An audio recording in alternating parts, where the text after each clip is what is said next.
Olá, queridos do Frente a Frente. É uma honra muito grande estar com você mais uma vez com essa audiência qualificada. O programa de hoje tem uma entrevista bacana, tem uma palavra ao final do seu coração. Fique ligado porque o programa Frente a Frente está no ar. Rastreadores Alcance-Sat, novo conceito em rastreamento. Rastreador para carro, rastreador para moto, rastreador para frota. O sistema de rastreamento da Alcance-Sat proporciona total autonomia aos usuários, sem intermediários ou terceiros. Alcance-Sat, Avenida C8, quadro 84, lote 22, número 465, setor sudoeste, Goiânia. Telefones 62 3921 1770, 3093 2004. Saque 0800 61 2004. Rastreadores Alcance-Sat, novo conceito em rastreamento.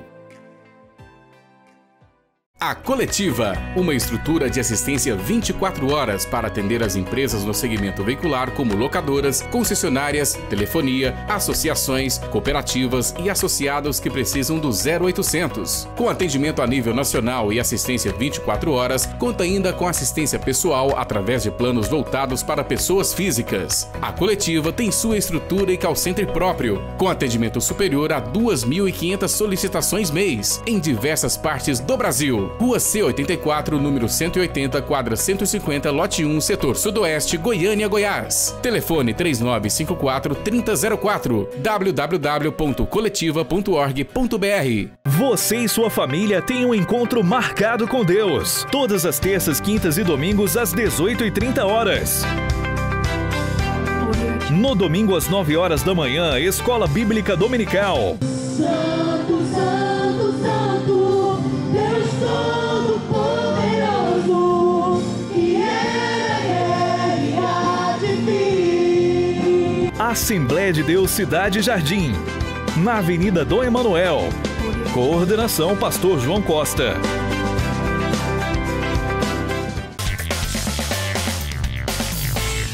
Queridos, voltando aqui no Frente a Frente, estou recebendo aqui no nosso estúdio o doutor Luiz Cláudio Duarte. O senhor é meio quase que xará do Cláudio Duarte, né? Quase totalmente, né? Tudo bem, meu querido? Tudo bem, uma satisfação muito grande, uma honra estar aqui com vocês. Uhum. A honra é toda nossa, doutor Luiz Cláudio. Doutor Luiz Cláudio, o senhor é especialista em direito imobiliário, não é isso? Exatamente. Professor também? Professor universitário, sou advogado pós-graduado em processo penal, processo civil, em processo do trabalho, em direito público, e cursamos um mestrado em direito e relações internacionais na PUC. E tem a forte atuação do mercado imobiliário, tanto do ponto de vista como advogado e também como corretor desde 1982. Qual que é o número do CRES do senhor? Meu CRES é o 4975. Que é isso, é 10% do que já está hoje, né? Então uns 40 mil, está em mais de 40 mil, né? Me parece que já ultrapassou aí os 40 mil já. Maravilha. Além da profissão de advogado, corretor e professor, o senhor agora está numa nova incumbência que é a Câmara de Mediações, não é isso? A Mediale, estou certo? Exatamente. A Mediale, nós somos um dos fundadores, né, da Mediale, Câmara de Mediação e Conciliação, que é uma câmara privada, credenciada pelo Tribunal de Justiça do Estado de Goiás, como auxiliar do juízo na solução consensual dos conflitos. É uma nova modalidade que veio em vigor com um novo Código de Processo Civil e com a Lei 13.140, que é o marco da mediação no território brasileiro. Correto. Além dessas funções todas, o senhor está também no Sindimóvel, né? Como advogado auxiliar lá, como é que é? Não, na verdade, nós... Só é cooperador? A Mediale fez um convênio com o Sindimóveis, por uma exigência do Tribunal de Goiás, que mencionava que as câmaras privadas que estivessem vinculadas com alguma associação de classe, sindicato, federação, confederação, poderiam atuar como mediadores dos processos judiciais. E foi assim que nós firmamos o convênio com o Sindimóveis, mas sempre temos colaborado juridicamente. Vamos explicitar bem aqui para o nosso... porque até eu mesmo não entendia muito o assunto, mesmo com a formação jurídica, né? Para o nosso espectador, o que é essa Câmara de Mediação, assim, a grosso modo, para a pessoa entender? Bom, a Câmara de Mediação, como eu disse, ela é uma criação do novo Código de Processo Civil. Hoje nós temos um poder judiciário com mais de 110 milhões de processos. Mas o senhor me falava que uma vara só aqui de Goiânia tem 350 mil processos, né? Uma vara da Fazenda Pública Municipal de Goiás está com 350 mil processos. Então, que é isso? Desde 2006 que o Poder Judiciário vem buscando alternativas, né, para uma prestação jurisdicional mais célere, né, mais econômica. E então, de lá para cá, o Poder Judiciário, através do CNJ, vem promovendo a Semana Nacional da Mediação e da Conciliação e culminou em 2011 com a Resolução 125, que implantou uma política pública judiciária nacional de utilização, de fomento dos métodos consensuais de solução de conflito, entre os quais nós temos a mediação e a conciliação. E diante dessa resolução, os tribunais então passaram a se adequar, criando os núcleos permanentes de métodos consensuais, os centros judiciários e em 2015, a entrada em vigor do novo Código de Processo Civil, vieram a lume as câmaras privadas, que estão elencadas lá no capítulo entre os auxiliares do juízo. Portanto, hoje, o primeiro ato do processo civil hoje não é mais aquele tradicional despacho do magistrado, cite-se o requerido para contestar. Né? O primeiro ato do processo hoje o juiz determina que o processo seja enviado para um mediador, um conciliador ou para um centro judiciário. Isso é obrigatório passar por esse rito? Ou o juiz, por exemplo, sendo uma causa excepcional tal, ele pode passar por cima disso aí ou não? Bom, o que determina a lei é que o primeiro ato é para que as partes compareçam numa audiência de mediação e conciliação, seja numa Câmara, seja no centro judiciário, né? Esse é o primeiro ato. Agora, obviamente que questões que são passíveis, né, de uma solução amigável, né? Correto. Então, para quem está nos assistindo, a forma de entender é o seguinte: o camarada tem uma briga judicial, que é mais fácil da pessoa entender, né? Que é um litígio, né? Ele tem, e o juiz determina que vai para essa Câmara, por exemplo, a Câmara que escolheu, que está presidindo lá, para que vê se faz um acordo para não ficar essa coisa na justiça durante 10 anos, 20 anos, como é comumente, né? Exatamente. Só para esclarecer melhor, a mediação e a conciliação, ela já funciona muito bem no Canadá, na Europa, na França, na Inglaterra, né, na Nova Zelândia. Ela existe uma característica que é muito peculiar, né? O processo judicial, como você bem colocou, existe um litígio, né, uma demanda ou uma querela, conforme queira usar a expressão adequada, mas no fundo alguns até briga, né? É um desentendimento, mas juridicamente a gente fala assim, litígio, demanda, né? Uma ação, um processo, e esse processo, obviamente, ele é colocado para um juiz, ou até mesmo para a questão do árbitro, né? Que seria um terceiro imparcial que vai decidir essa questão. Ele vai impor uma decisão. A está certo, B está errado, fulano é vencedor, ciclano é derrotado, quer dizer, há a sucumbência. Há uma decisão que, via de regra, agrada a um e contraria o outro, ou às vezes contraria até os dois, porque quem ganhou não ganhou aquilo que pediu. E então nós chamamos isso de um método heterocompositivo. Ao passo que, por outro lado, a mediação é um método autocompositivo, ou seja, não existe uma decisão. O mediador, ele não analisa o direito, ele não produz provas, ele apenas auxilia as partes a retomarem o diálogo e buscarem encontrar a melhor solução para elas. Ou seja, não há uma decisão, não há uma imposição de quem está certo e quem está errado. Mas, como eu disse, estimulamos as partes através de técnicas, né, científicas, para que as partes retomem o diálogo e elas encontrem a melhor solução. Perfeitamente. Hoje a Câmara está funcionando onde, doutor? Hoje nós estamos funcionando no edifício do Palácio do Comércio, na Avenida Anhanguera, número 5674, no 5º andar, juntamente com o Sindicato dos Corretores de Imóveis, que foi o primeiro conveniado da Câmara. Estamos hoje também conveniados com a Associação das Empresas do Mercado Imobiliário em Goiás, a ADEME, né?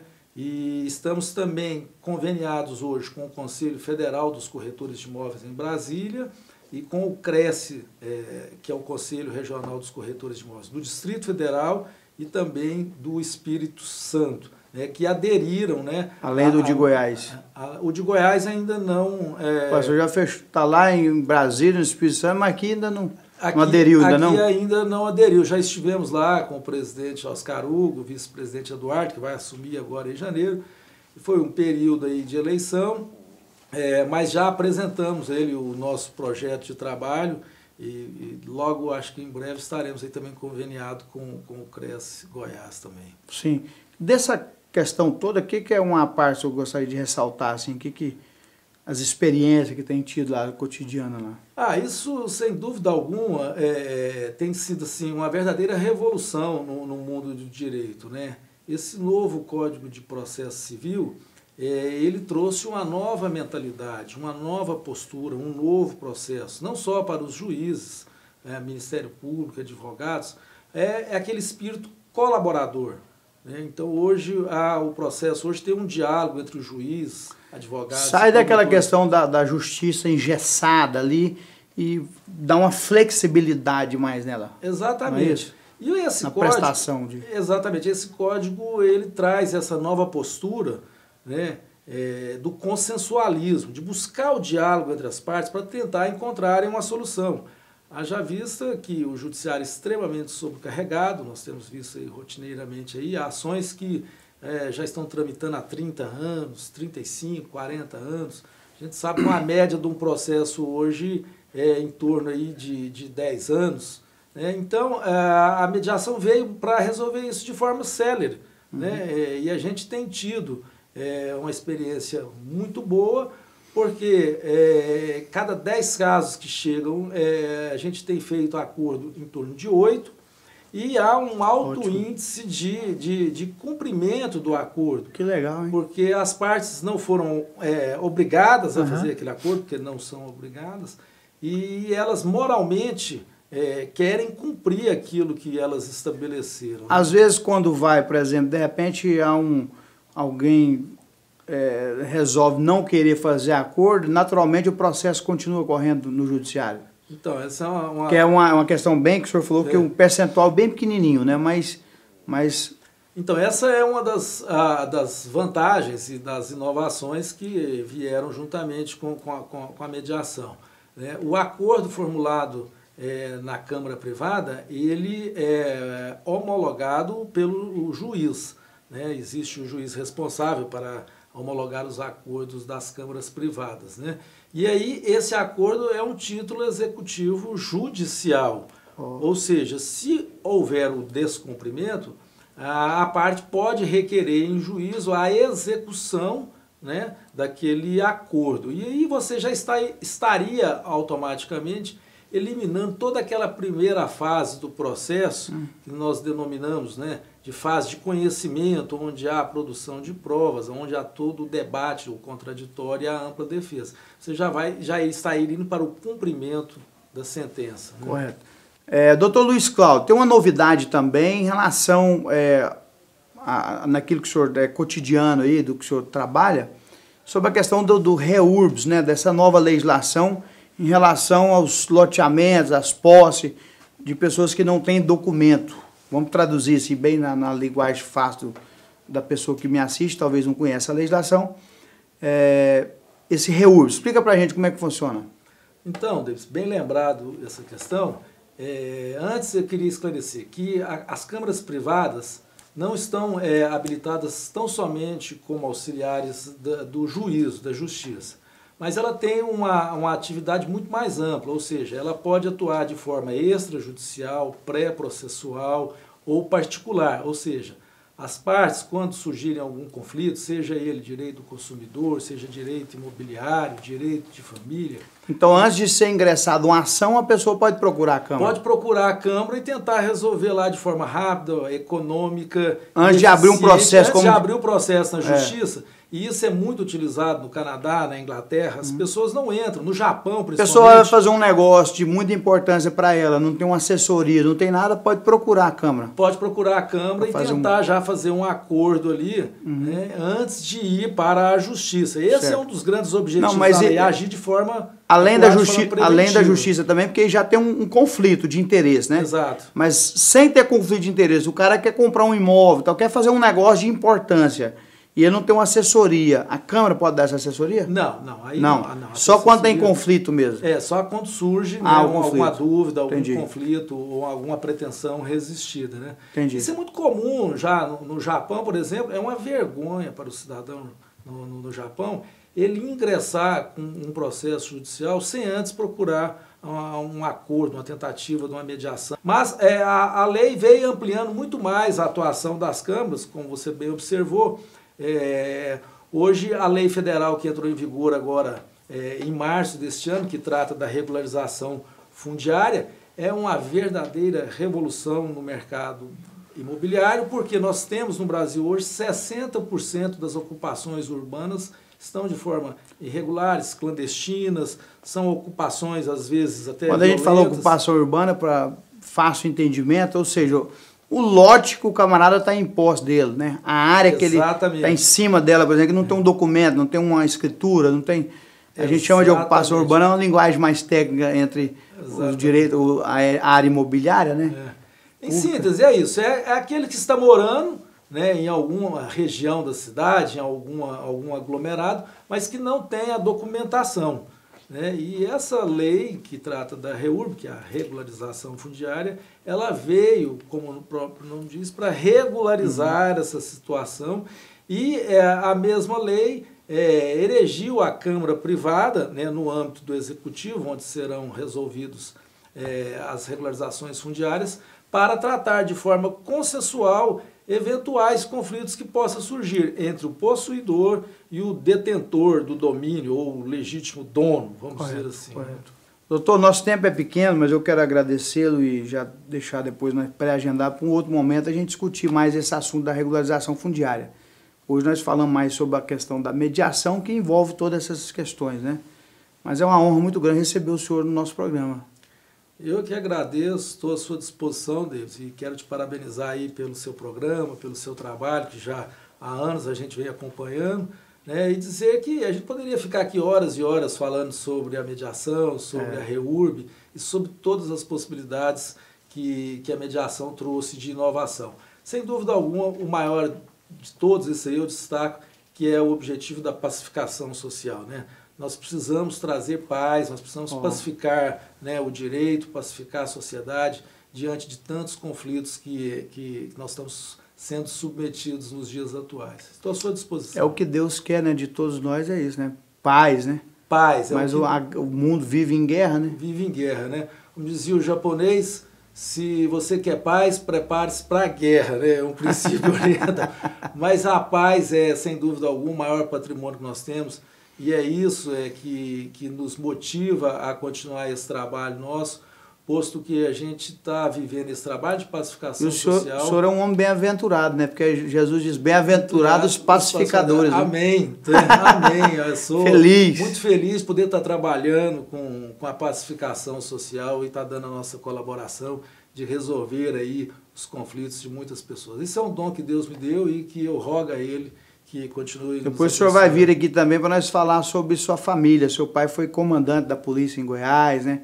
Tem história lá, de muitas histórias bacanas. Doutor Luiz Carlos, prazer, uma honra, viu? E receba o nosso abraço aí, leva o nosso abraço a todos lá da Câmara, né? Da Mediale. Da Mediale. E nós vamos entrar no intervalo, daqui a pouco eu volto. Rastreadores Alcance-Sat, novo conceito em rastreamento. Rastreador para carro, rastreador para moto, rastreador para frota. O sistema de rastreamento da Alcance-Sat proporciona total autonomia aos usuários, sem intermediários ou terceiros. Alcance-Sat, Avenida C8, quadra 84, lote 22, número 465, setor sudoeste, Goiânia. Telefones 62 3921 1770, 3093 2004. Saque 0800 61 2004. Rastreadores Alcance-Sat, novo conceito em rastreamento. A Coletiva, uma estrutura de assistência 24 horas para atender as empresas no segmento veicular como locadoras, concessionárias, telefonia, associações, cooperativas e associados que precisam do 0800. Com atendimento a nível nacional e assistência 24 horas, conta ainda com assistência pessoal através de planos voltados para pessoas físicas. A Coletiva tem sua estrutura e call center próprio, com atendimento superior a 2.500 solicitações mês, em diversas partes do Brasil. Rua C84, número 180, quadra 150, lote 1, setor sudoeste, Goiânia, Goiás. Telefone 3954-3004, www.coletiva.org.br. Você e sua família têm um encontro marcado com Deus. Todas as terças, quintas e domingos às 18h30. No domingo às 9 horas da manhã, Escola Bíblica Dominical. Santo, Santo, Santo, Deus Todo-Poderoso, que era e há de vir. Assembleia de Deus Cidade Jardim, na Avenida Dom Emanuel. Coordenação Pastor João Costa.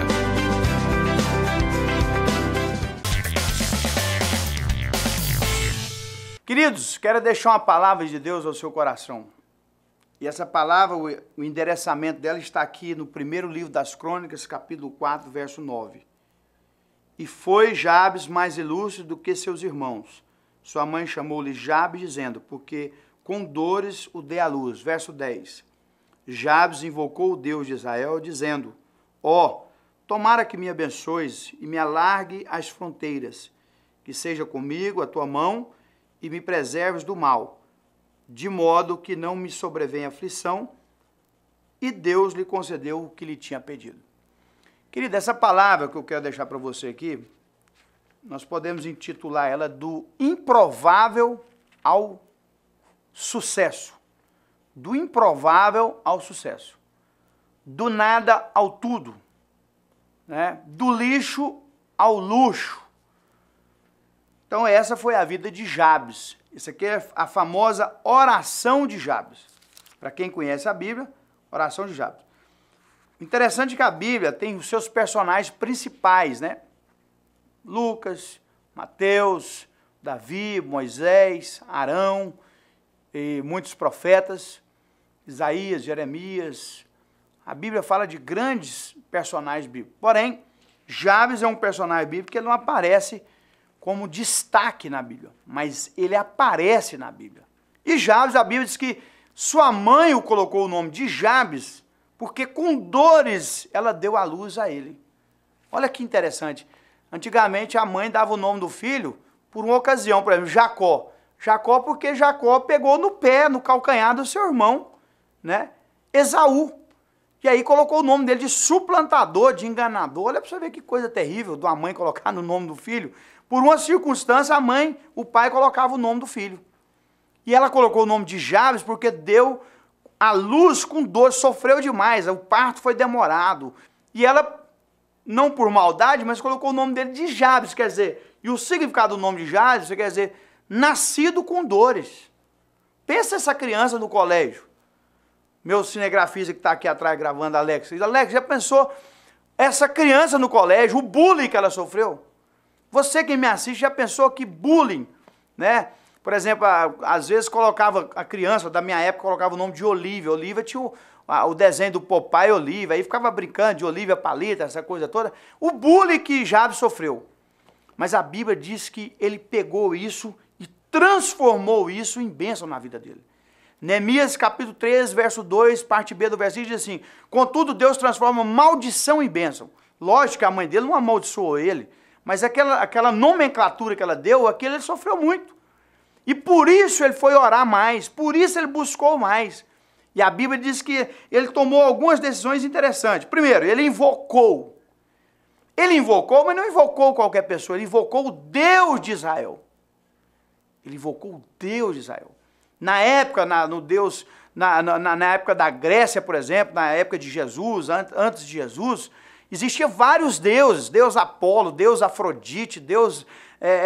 e muitos deuses, eles tinham Deus, eram politeístas.